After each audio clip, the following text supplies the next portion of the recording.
Hello, everybody. We are here today on another episode of Performance, where we talk about different strategies, tips, strategies to grow both your personal and professional lives. Today, I am joined with Joe Davis from FATJOE.com. Joe, welcome. Nice one, mate. Great to be here. Yeah. Joe, give us a little background on yourself.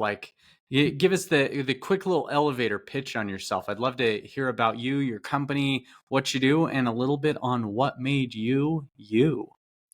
Yeah, so I'm Joe, as you said, and I started a company called FATJOE around 12 years ago.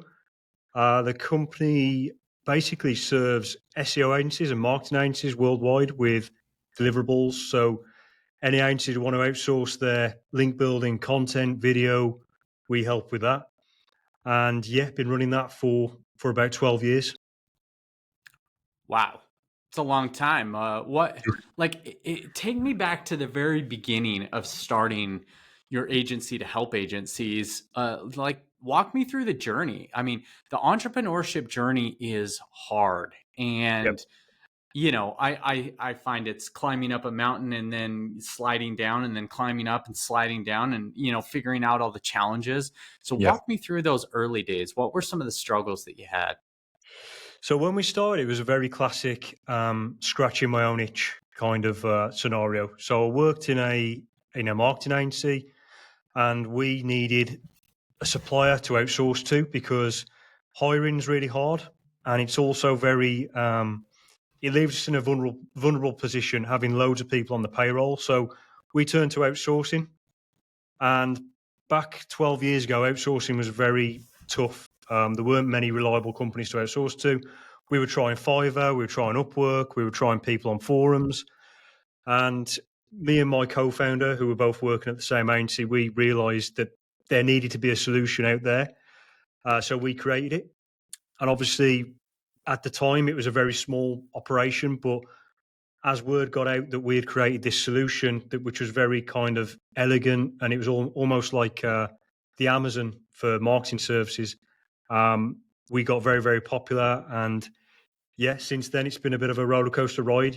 We've gone through a few economic storms, a few industry storms, pandemic happened. So, we managed to stay very lean and very anti-fragile through those periods. So yeah, it's been interesting. Now, you said you started this with a few people. Walk me through that. Do you have a co-founder? Do you have another partner on it? How did you find that person, if so? Yeah, so it was me and a co-founder. We were both working at the same place, so we both had the kind of idea at the same time, and it was just us two for a long time. And then we were very big on kind of staying lean, staying very, very lean. We didn't want to hire loads of people because it just becomes harder to manage and it becomes very vulnerable. We didn't want to have to let people go if it didn't work out. So yeah, we stayed very lean and we leaned very heavily on contractors. So we outsourced to people and we paid them per unit of work. So if we got really popular, we just scaled up. If we didn't get very popular, we scaled down, and no one's feelings were hurt. Yeah. How did you find that person? Like, I'm sure there's been struggles along the way. Is that like your yin and yang? And those early team members are so crucial to your business and so crucial to growing. Like, walk me through kind of the ups and downs of that. Yeah, so obviously I found that person because I was working with them, but the reason why we kind of connected on this idea was we are very different. So yin and yang is the perfect way to put it, and I think that's the perfect way you should try and find a business partner. You should find someone who connects on values but is very different in attributes. So you want someone who, if you're very creative, you want someone that's very logical and process driven, and if you're very extroverted, you want someone else who's introverted and who will sit there and do the stuff behind the scenes. So I think having that yin and yang is very important, and that's what we had. Yeah. So I just remember my business partner when I met him. I actually met him at a random event, and I have this line when I go up to people. It's always, "How can I help you?" Like, I Mm, love helping people. Like, that is my jam, right? mm, And I remember specifically like going up and being like, "How can I help you?" And he was like, "Oh, like, thank you so much." And he's like, "Oh, you can help me out with this." And I helped him out with it. And a week later, he just comes back and he sent me a gift. And I was like, "Oh man, that was really, really nice." And then he followed it up like a week later, "Hey, you helped me out so much. How can I help you?" And then mm. with us, it became a game for the next 2 years. We helped each other out and tried out helping the other person. And it got to a point where with me and him, it was, yes, we were yin and yang. He is so good at process, at hiring, at this and that. And I'm good at the hacking and the back end stuff and the actual kind of the execution of a Mm. lot of that. But he's good at setting processes.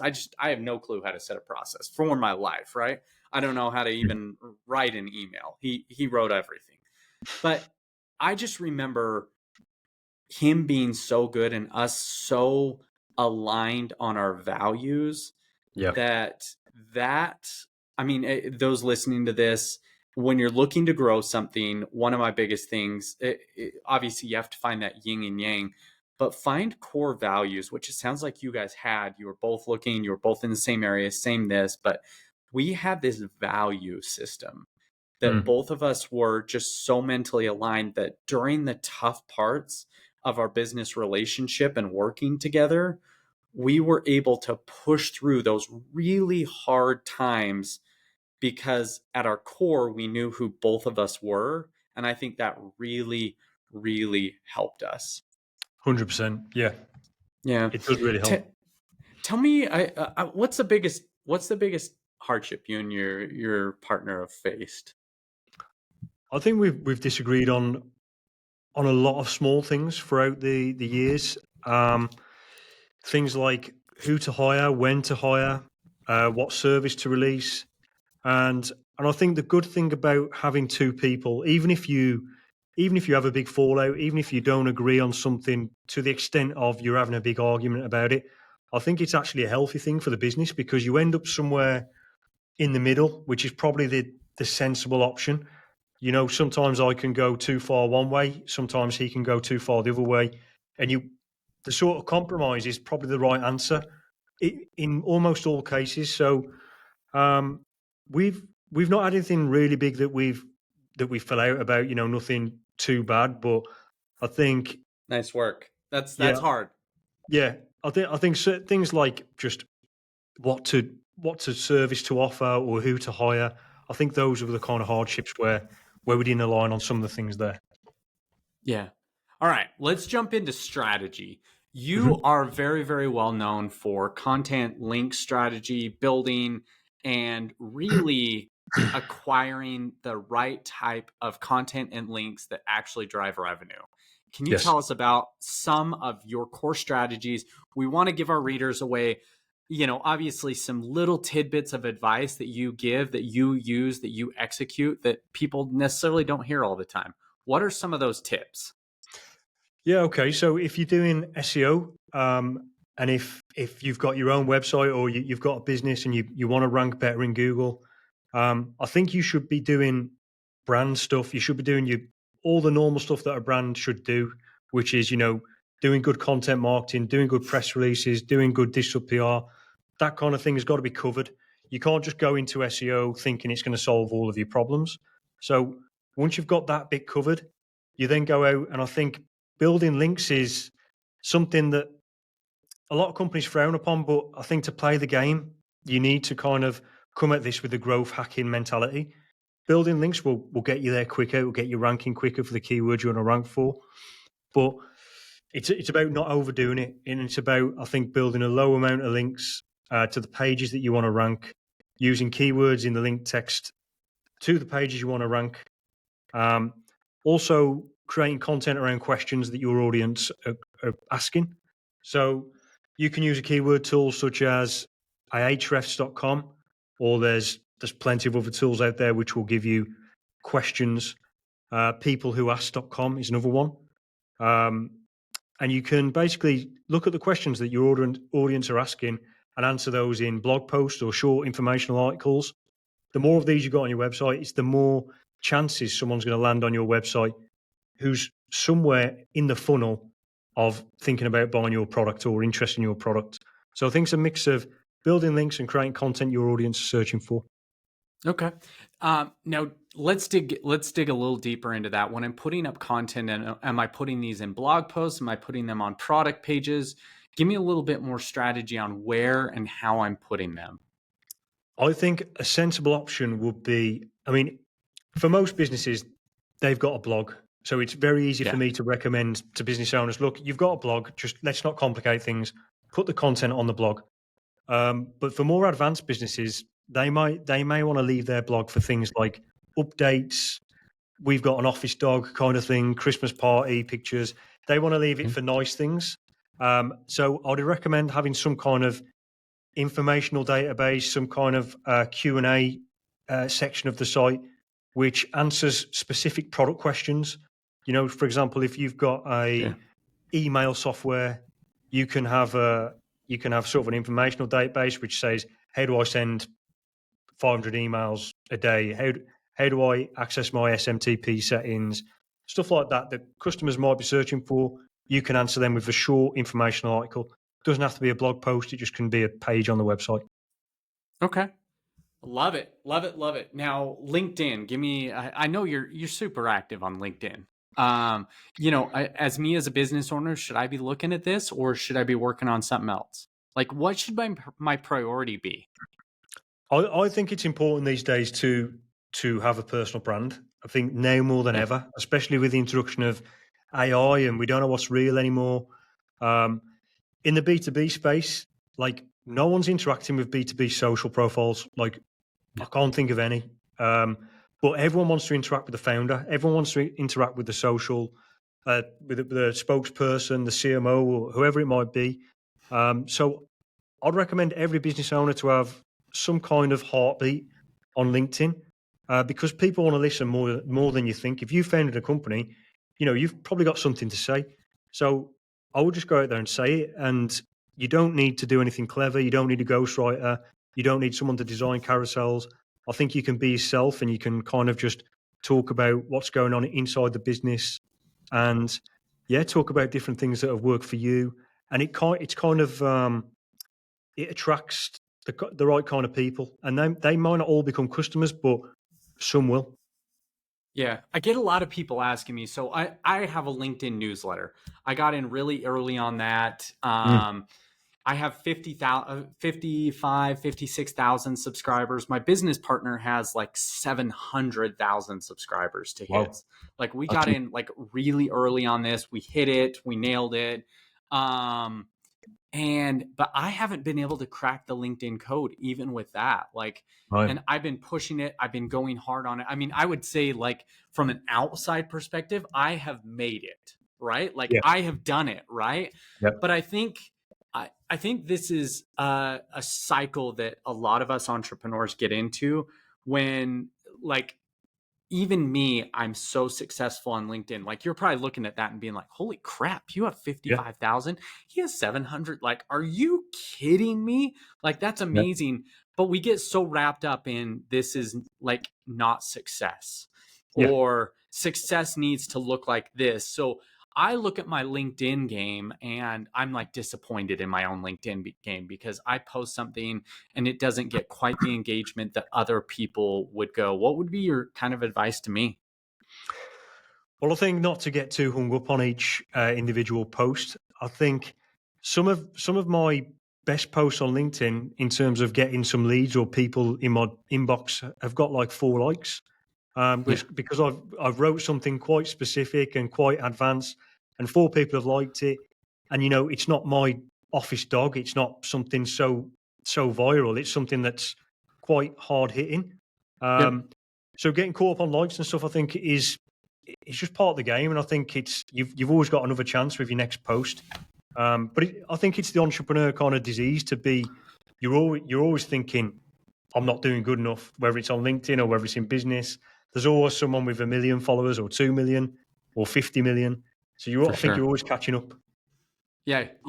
I get so wrapped up in my brain sometimes Yeah, that it's so hard, and I do have a lot of success in that, but I look at myself as an utter failure in it. I'm actually yeah. looking right now at one of the statistics on my blog, and it has 140,000 views Wow. on my LinkedIn post, but it has less than sixty likes and Yeah, less than 11 comments.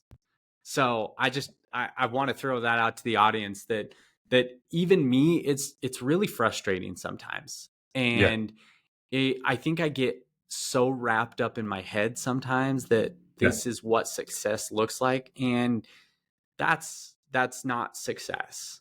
yeah, Success is all predetermined in your own brain, I yeah, feel. And I feel, again, as entrepreneurs, as business owners, as this, as that, like we get so wrapped up in what success is. It hurts what we can become. And it's hurt me so many times. And I just want to put that out there that it's frustrating for me at times. And, if you're in this spot, like don't give up on yourself. So just want to put that out there. I mean, I looked at your LinkedIn and I'm jealous in some ways, and you're probably looking at mine and jealous in yeah, some ways. So yeah, it's really behind the scenes. So I'd love to go into scaling secrets. yeah. Give me a secret or two. Like, what are some of your secrets? Like, spill the beans, man. I want to hear like down to your core. Like, this is something that is amazing. Like, for example, I'll give you one that has been working. Reddit has been working Yep. like wildfire. Do you do anything on Reddit? Anything on We there? don't. Yeah, we've just started running some ads on Reddit, so I'll let you Yeah, know how they dude, go. Reddit ads are super cheap. Yeah, So Reddit, just as you're preparing, I want like a nugget, like out there, like bomb, right? yeah, Um, Reddit is amazing at ranking, and some of the recent Google filings have released a lot on Google's AI and some of the secrets that's behind the scenes, and a lot of their AI is based on freaking Reddit. yes, And it's yeah, yeah, crazy how much of Google's algorithm is based on Reddit. So we've been playing around and we have found that you can ask a question on there and juice it and send it around to all your buddies and all your friends and get people from yeah, all yeah, these different IPs to like and comment. And if they're commenting and you're answering it and there's banter back and forth and you're going back and forth on this thing, yeah. it will rank number one in the search results for almost any question, and it will stay there for months. And guess Well, what you can do after you do that? After it's yeah, ranking, you can go edit the question and put in a URL. And we have found astronomical amounts of growth. And for example, right now we have a company called calendar.com. It's one of mm, our brands, one of our things. And at Calendar, we have found it's driving on average like 15 to 20 more additional signups every single day. Right now, well, that's not astronomical numbers. It's not like a yeah, yeah, million or this, but this yeah, is on one question is driving, 10 to 20, like 10 on weekends, 20 weekdays, new yeah. signups. And then on average, like one paid customer almost every single day just from this Cool. Reddit post. Right. Yeah, yeah, And this yeah, is, this is crazy. So that's one hack. I'd love to yeah. hear a little secret from you. Well, when we first started, one of our biggest growth hacks was actually creating a free Chrome extension. So Oh, love it. Love So it. yeah, we create a free Chrome extension, and by doing that, we've kind of got free marketing because the Yeah. Chrome store just lists you very high for whatever you've built. You get lots of shares because it's free. So we were targeting SEO, so we built a free rank tracker. So Yeah. basically, it just sits in your Chrome browser, and you can go on any website, type in any keyword, and it'll tell you where that website ranks for it. So it's really simple, cool little tool. We called it Fat Rank, and it got 60,000 free users. But they all went into our mailing list, and we then obviously sent them a newsletter every week, and we get loads of customers from that all the time. So I reckon, yeah, building a free tool for your industry is a good growth hack, and Chrome extension is or WordPress plugin is another good one. Anywhere where you can get a tool in an ecosystem, you're going to get free downloads, you can get free marketing. how do you market in there? Because I feel like there's a million different Chrome extension, there's a million different WordPress. How do you stand out? You have to get there early, I suppose. You have to be one of the first ones, and you have to be a good one as well. But they do have their own search engine. So Chrome extensions, you can search in Chrome extensions for rank tracker, and if you optimize your listing and you do it well, you can rank for that. It's very Yeah, primitive, so it works off keywords. The more you've got a keyword in that listing, the higher yeah, you'll yeah, be. Same with WordPress repository. People searching there for, if someone wants a contact form for WordPress, you've got a good one, you can rank for that as well.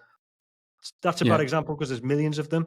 But some of the new like use cases for WordPress, AI quiz builder, something like yeah. that, you can probably Yep. rank for it if you're one of the first ones. Yeah, love it, love it. In your acquisition at FatJoe, how are you acquiring customers? What's working for you? So what's working for us is ads. So basically, we just lean so heavily on ads because everything else is so transient, like personal brand transient, SEO, it's up and down. Ads, we know if we put £1 in, we get 5 back. So Okay. we Wow. spend as much as we can, um, Yep. and we obviously we've got unlimited budgets on Google Ads. We just know that we're going to get 5 back every time we spend £1, roughly speaking. Wow. And then we use things like Facebook ads, and we're trying things like Reddit ads. But with us, I think it's because we've got a really simple service. We've got a productized service. So we're kind of like an e-commerce store. People just come on the website, they buy straight away. We haven't got this big Yeah. complicated funnel. So it's a little Yeah. bit easier for us, I think. Love it. Love it. Now let's talk about team because team's so important. How are you building your team? How do you retain those good team members? Yeah, so I think it's about having a good culture, obviously. And what does culture mean? I don't really know. But I think it's about doing the little things, rewarding the staff when they do good. Christmas parties, you've got to have a big Christmas party. You've got to do some free food days, pizza days. Yeah. And then it's kind of like we bring people in from the bottom. Some of our best team members now who are, head of operations started right as an admin assistant. We've got head of content started as an admin assistant.